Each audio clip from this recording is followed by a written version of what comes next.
Hello everyone, welcome back to my YouTube channel. तो आज हम लोग इस लेक्चर में 18-20 सेशन का हम लोग क्वेश्चन समझने वाले। पेपर 8 का देखिए, हम और भी पेपर का क्वेश्चन इसलिए नहीं वीडियो अपलोड कर रहे हैं और भी पेपर का, क्योंकि वो सब पेपर ऐसा है ना कि आप अगर एक बार पढ़ेंगे या फिर आप एक बार अगर सेमेस्टर 1 भी अच्छे से पढ़े होंगे तो आप वो सब पेपर अच्छे से कर लेंगे। लेकिन जो सेमेस्टर 2 है, तो सेमेस्टर 2 में थोड़ा सा टफेस्ट पेपर माना जाता है असेसमेंट फॉर लर्निंग का, क्योंकि इसमें बहुत सारा चीज़ मैथमेटिकल भी होता है। तो इसलिए हम इस पेपर को ज़्यादा फोकस कर रहे हैं। तो चलिए अभी हम लोग समझते हैं 18-20 सेशन का क्वेश्चन की क्या क्या क्वेश्चन पूछा हुआ है।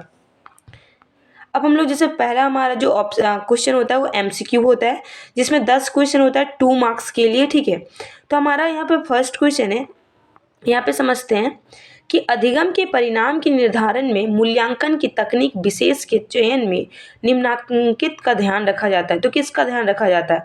लर्निंग एक्सपीरियंस का, एजुकेशनल ऑब्जेक्टिव का, टीचिंग सब्जेक्ट का, या फिर मेथड ऑफ टीचिंग का।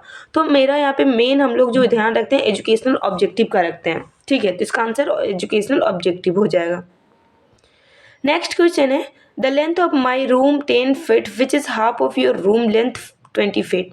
This statement of which level of measurement. कहने का मतलब ये है कि मेरे कमरे की लंबाई 10 फीट है, जो कि तुम्हारे कमरे की लंबाई 20 फीट से आधी है। उपयुक्त कथन किस स्तर का मापन है? तो ये ऑर्डिनल है।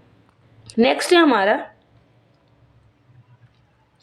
ठीक है, इसको थोड़ा सा आप लोग कर लीजिएगा क्योंकि इसमें कंफ्यूजन था इस क्वेश्चन में, तो आप इसको एक बार अच्छे से देख लेंगे। नेक्स्ट क्वेश्चन है, यदि विभिन्न समय में निष्पादित परीक्षण से प्राप्त प्राप्तांकों में भिन्नता ना हो तो परीक्षण है रिलायबल।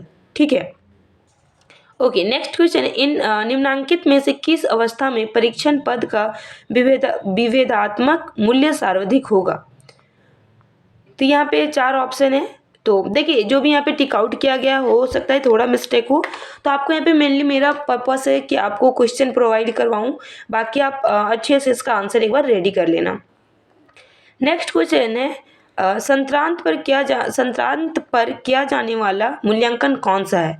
फॉर्मेटिव है, समेटिव है, कॉन्टिन्यूस है, नन ऑफ दीज। तो ये क्या है? समेटिव इवैल्यूएशन है। Fourth choice rating was developed to evaluate. ठीक है, ये किसके ये में किया गया था? तो ये भी क्वेश्चन का आप आंसर खुद से कर लेना। नेक्स्ट, निम्नलिखित में से किस सिद्धांत में जी का एक महत्वपूर्ण कारक माना गया है? तो थॉर्नडाइक्स थ्योरी था। ठीक है, या पढ़ेंगे बुद्धि चैप्टर में। नेक्स्ट है, सतत मूल्यांकन का उद्देश्य होना चाहिए। जो सतत मूल्यांकन है उसका क्या उद्देश्य होना चाहिए? तो इसमें ऑप्शन दिया हुआ है, तो इसमें जो फोर्थ ऑप्शन हमारा हो जाएगा कि सीखने में होने वाली कमियों का निदान और उपचार। नेक्स्ट क्वेश्चन है हमारा, यदि हमें किसी साबुन विशेष की बिक्री का औसत ज्ञात करना है तो किस केंद्र प्रवृत्ति का उपयोग किया जाएगा? तो इसमें हम लोग किसका उपयोग करेंगे? मीडियन का उपयोग करेंगे। नेक्स्ट क्वेश्चन है, प्राप्तांक एक सामान्य वितरण में m इक्वल टू 15 और मानक विचलन इक्वल टू 0.5 है, तो 10 से 20 के बीच कितने प्रतिशत छात्र हैं? तो 68.26% है। अब हम लोग शॉर्ट क्वेश्चन को देखेंगे कि शॉर्ट क्वेश्चन कितना क्या क्या है। तो देखिए, CCE जो है ये बहुत इंपॉर्टेंट टॉपिक है, प्रीवियस ईयर भी इसका क्वेश्चन पूछा गया है यहाँ से, तो आपको ये करना है क्योंकि देखिए उसी से क्वेश्चन है। रिलायबिलिटी से क्वेश्चन है, जो बाद में मैं आपको हर वीडियो में बोल रही हूँ कि reliability, objectivity, assessment, evaluation, measurement, ये सब टॉपिक बहुत इंपॉर्टेंट टॉपिक है, तो ये सब आपको कर ही लेना।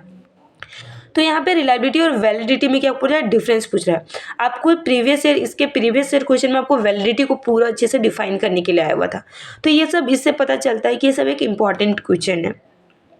नेक्स्ट है, शिक्षा में संज्ञानात्मक परीक्षण की क्या उपयोगिता है? ठीक है। फिफ्थ क्वेश्चन है, मापने के स्तर का विभिन्न प्रकारों का वर्णन करें। एंड सिक्स्थ क्वेश्चन है, मूल्यांकन की प्रमुख विशेषता कि मूल्यांकन की मतलब कैरेक्टर इवैल्यूएशन का कैरेक्टरिस्टिक्स क्या होता है, इसको लिखना है। तो अगर आप मूल्यांकन बहुत अच्छे से पढ़े हैं तो आप मूल्यांकन का कैरेक्टरिस्टिक्स आप लिख सकते हैं। नेक्स्ट है, write down the merits and demerits of observation, मतलब अवलोकन के गुण और दोषों को लिखे। मतलब अवलोकन का क्या गुण है और क्या दोष है। 8 नंबर क्वेश्चन है, केंद्र प्रवृत्ति की उपयोगिता। जो आपका वीडियो आपको लेक्चर आपको दिया हुआ है, अपलोड किया हुआ है, तो आप वहाँ से देख सकते हैं सेंट्रल टेंडेंसी, और ये अपने आप में एक इम्पॉर्टेंट क्वेश्चन है। NPC, ठीक है, तो NPC भी एक इम्पॉर्टेंट टॉपिक है, कभी कभी क्वेश्चन यहाँ से भी आ जाता है। अब हम लोग समझते हैं लॉन्ग क्वेश्चन। लॉन्ग क्वेश्चन देखिए, मूल्यांकन शॉर्ट क्वेश्चन में भी मूल्यांकन था, लॉन्ग क्वेश्चन में भी मूल्यांकन है। और मापन और मूल्यांकन में क्या बोल रहा है, डिफरेंस लिखने आया। परीक्षण को परिभाषित करें और मानकीकृत परीक्षण के विकास के विभिन्न सोपानों का वर्णन करें। यहाँ पे क्या क्या गया है कि यहाँ पे आपको परीक्षण को मतलब टेस्ट को आपको ये करना है कि टेस्ट क्या होता है।